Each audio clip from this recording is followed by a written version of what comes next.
Bien, ahora vamos a ver los compuestos binarios con hidrógeno. O sea, son compuestos formados por dos elementos químicos distintos y uno de ellos es el hidrógeno. En este tipo de compuestos vamos a distinguir dos grupos. El grupo de compuestos binarios con hidrógeno, en los que el hidrógeno se une a un elemento químico de los grupos 1 al 15, y también cuando se unen del 16 al 17, ¿de acuerdo? Si os fijáis, en el grupo, en la tabla periódica hay 18 grupos. El que hace el número 18 es de los gases nobles, que no se unen con ningún otro elemento químico, tampoco con hidrógeno. Bueno, ¿por qué se hace esta distinción? Pues vamos a verlo. Cuando se unen el hidrógeno con un elemento químico de los grupos 1 al 15, hay dos formas de nombrarlo. Por nomenclatura sistemática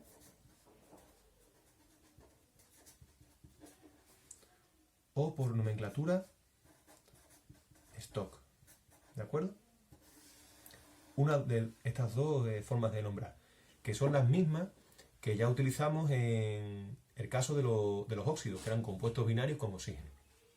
En el caso de los óxidos, siempre se nombraban como óxido de. En el caso de la nomenclatura sistemática, utilizando prefijos de cantidad como mono, di, tri, tetra, etc. Y en el caso de la nomenclatura stock, sin utilizar esos prefijos de cantidad, pero se utilizaba la carga en números romanos al final del nombre, ¿de acuerdo? Bueno, en este caso, con los compuestos binarios con hidrógeno, son iguales, pero las reglas son las mismas. Pero en lugar de utilizar la palabra óxido, óxido de, en este caso sería la palabra hidruro, hidruro de.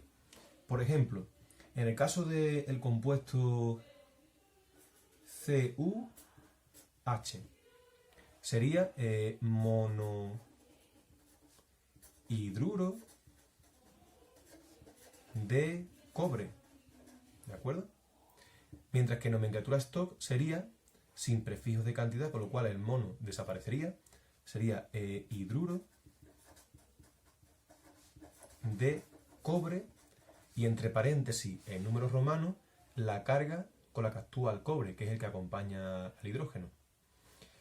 En este punto decir que la terminación uro significa en química que ese elemento químico actúa con carga negativa. Puede ser con -1, con -2, con -3, con -4. Los elementos que pueden utilizar, que pueden actuar con carga negativa son los no metales. Los metales, los átomos metálicos siempre actúan con carga positiva.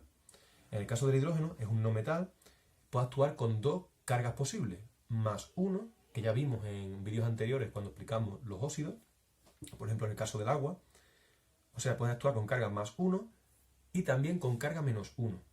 Bien, pues en el caso de los compuestos binarios de hidrógeno, cuando se une con un elemento químico de los grupos 1 al 15, el hidrógeno actúa con carga negativa.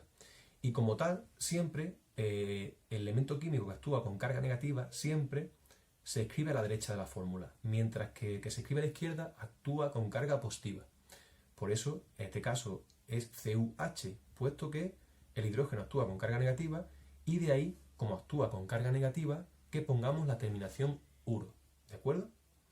El único elemento químico en el que no se usa la terminación uro para indicar que actúa con carga negativa es el oxígeno, que como vimos en vídeos anteriores se utilizaba la palabra óxido, ¿de acuerdo? No se dice oxigenuro, no se dice así, se dice óxido.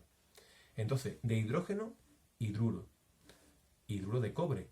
Y hay que saber que, como decíamos antes, la carga negativa posible que tiene el hidrógeno es -1.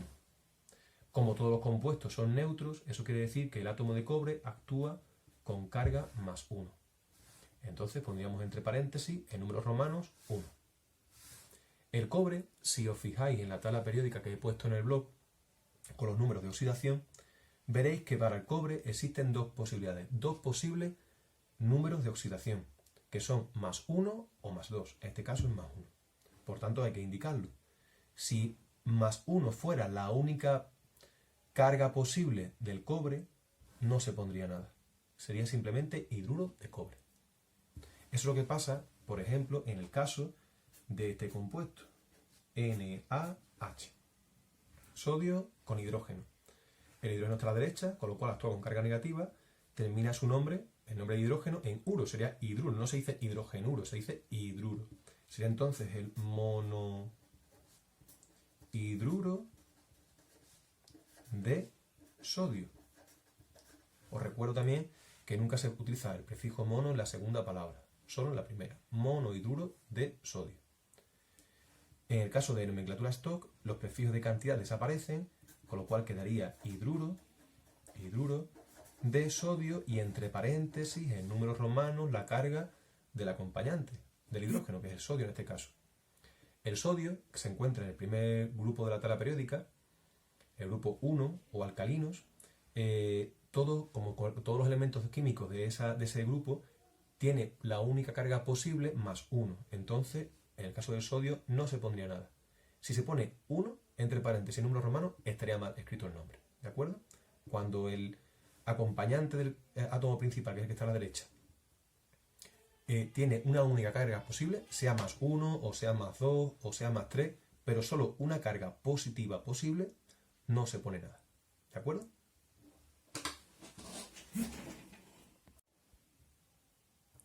Vamos a seguir viendo otros ejemplos como son FeH3. ¿De acuerdo? En este caso, FeH3 sería como son 3 hidrógenos y está el hidrógeno a la derecha, quiere decir que tiene carga negativa, por tanto tiene la terminación uro, sería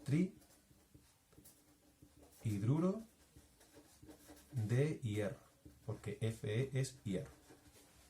En stock se quita el prefijo de cantidad, no hay prefijos de cantidad, sea simplemente hidruro de hierro y entre paréntesis en números romanos la carga del hierro. Siempre el paréntesis hace referencia a la carga del átomo que está justo delante, en este caso el hierro. Como el hidrógeno tiene una carga negativa y hay 3 átomos de hidrógeno, la carga total debida a los hidrógenos sería 3 cargas negativas. Como el conjunto del compuesto tiene que ser neutro, eso quiere decir que el átomo de hierro tiene 3 cargas positivas.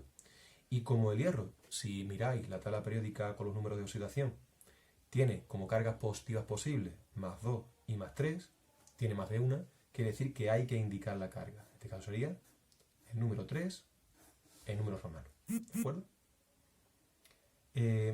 Por otra parte, existe la posibilidad de que el átomo que acompaña al hidrógeno sea un no metal. Todos estos casos, estos ejemplos que hemos visto son todos metales.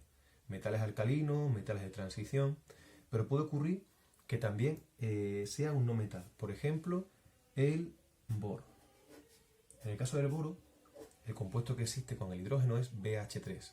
En este caso se nombraría por nomenclatura sistemática, tal cual, con las mismas reglas, sería entonces trihidruro, como el ejemplo anterior, trihidruro, pero en este caso de boro, porque B es boro, trihidruro de boro.